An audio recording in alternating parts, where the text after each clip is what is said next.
स्वागत करता हूँ आप सभी का एक और नए वीडियो में। आप सभी को मेरा जय श्री राम, जय हनुमान जी महाराज। आज आपको मैं बता रहा हूँ कि सुंदरकांड का आखिर चमत्कार है क्या। क्या आप भी सुंदरकांड का पाठ करते हैं और उसमें क्या आपको कोई चमत्कार नहीं दिखाई दे रहा है, तो मैं आज आपको बता रहा हूँ। इस विधि से आप हनुमान चालीसा का सुंदरकांड का पाठ आप करके देखिए, निश्चित ही चमत्कार आपको देखने को अवश्य ही मिलेगा। चमत्कार क्या हो सकते हैं? जब मैंने सुंदरकांड का पाठ किया पहली बार, तो मैंने बाबा हनुमान जी के सामने एक सरसों के तेल का दीपक बाबा हनुमान जी के सामने रखा। जब मैं सुंदरकांड का पाठ पढ़ रहा था तब मैंने देखा कि जो हम जब दीपक जलाते हैं, दीपक में सिर्फ एक ही लौ निकलते हैं ना जब हम दीपक लगाते हैं तो। लेकिन जब मैं सुंदरकांड का पाठ पढ़ रहा था और जब मैं थोड़ी देर के बाद देखता हूँ कि एक ही जो लौ होता है, दीपक का लौ होता है, उसमें से तीन लौ निकल रहे थे। तीन लौ, एक ही दीपक से तीन लौ निकल रहे थे। अब ये है क्या चीज़? आपको कुछ समझ में आ रहा है कुछ, या आखिर ये क्या हो सकता है? मैं आज आपको बता रहा हूँ। प्रभु श्री रामचंद्र जी, सीता मैया और लक्ष्मण भैया तीनों एक ही दीपक पर आ गए।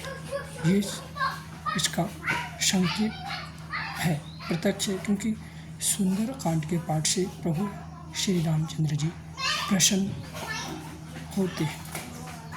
माता सीता मैया और लक्ष्मण भैया सहित पधारे, दीपक की लौ पर आए।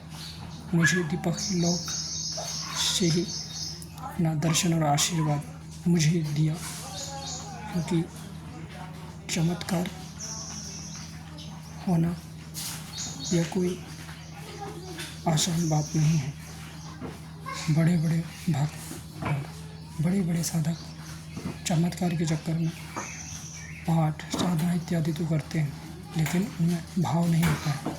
मैंने भावपूर्वक श्री सुंदरकांड का पाठ मैंने किया, तो मैंने प्रत्यक्ष चमत्कार सुंदरकांड के पाठ का देखा है कि प्रभु श्री रामचंद्र जी लक्ष्मण भैया सीता मैया सहित आए।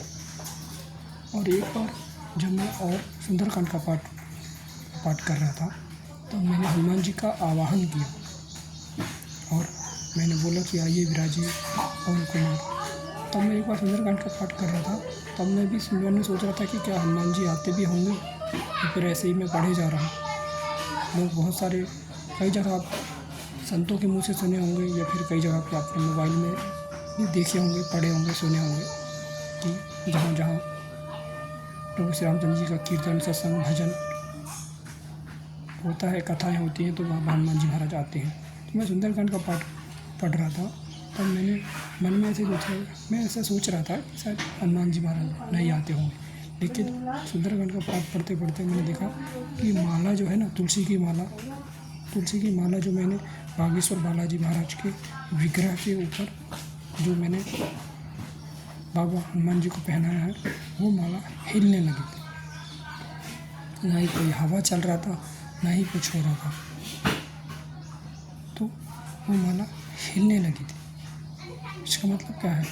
कोई ना कोई तो आया है, कोई ना कोई ऐसी शक्ति, दिव्य शक्ति, या फिर बाबा हनुमान जी महाराज। मुझे तो लगता है कि बाबा हनुमान जी महाराज आए थे सुंदरकांड का पाठ सुनने के लिए। ये चमत्कार है सुंदरकांड के पाठ की। एक और अनुभव आपको बता देता हूँ। एक बार जब मैं और सुंदरकांड का पाठ कर रहा था, रात में लगभग 10-11 बजे की बात है, तो मैं जब सुंदरकांड का पाठ कर रहा था, तब मैं देख रहा हूँ कि जो मेरे घर के पर्दे हैं ना, वो बहुत तेज़ी से हिल रहे थे, हवा चल रहा है। तो मुझे लगा कि शायद कि ये मौसम को क्या हुआ, अचानक तेज़ हवाएं चल रही, पर्दे बहुत तेज़ी से हिल रहे थे। फिर मैंने सुंदरकांड का पाठ जब समाप्त किया, बाहर जाके देखता हूँ तो हवा तो कुछ था ही नहीं, हवा पूरा शांत और पर्दे हिल रहे थे। ये क्या है?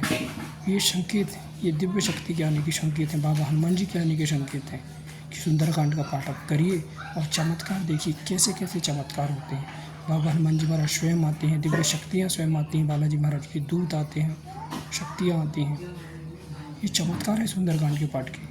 ये मेरे जागृत अनुभव हैं, ये मेरे स्वयं के अनुभव हैं, स्वयं के अनुभव जो मैंने स्वयं अपनी आँखों से देखा है, महसूस किया हुआ शक्ति। जागृत अनुभव मैं आपको बता रहा हूँ। बाबा हनुमान जी के सुंदरकांड पाठ के बहुत सारे चमत्कार हैं, और भी बहुत सारे चमत्कार हुए हैं। मैं उनको आपको फिर कभी बताऊंगा। चलिए, तो मैं जो मेरा सुंदरकांड पाठ का जो अनुभव रहा, जो कोई आपकी कैसी राय रहती है तो कमेंट करके आप मुझसे ज़रूर पूछ सकते हैं। यदि आप भी सुंदरकांड का पाठ करते हैं, कमेंट में जय श्री राम अवश्य लिखें और बताएं कि आपको मेरा सुंदरकांड के पाठ का अनुभव कैसा लगा। जय श्री राम, जय हनुमान जी महाराज।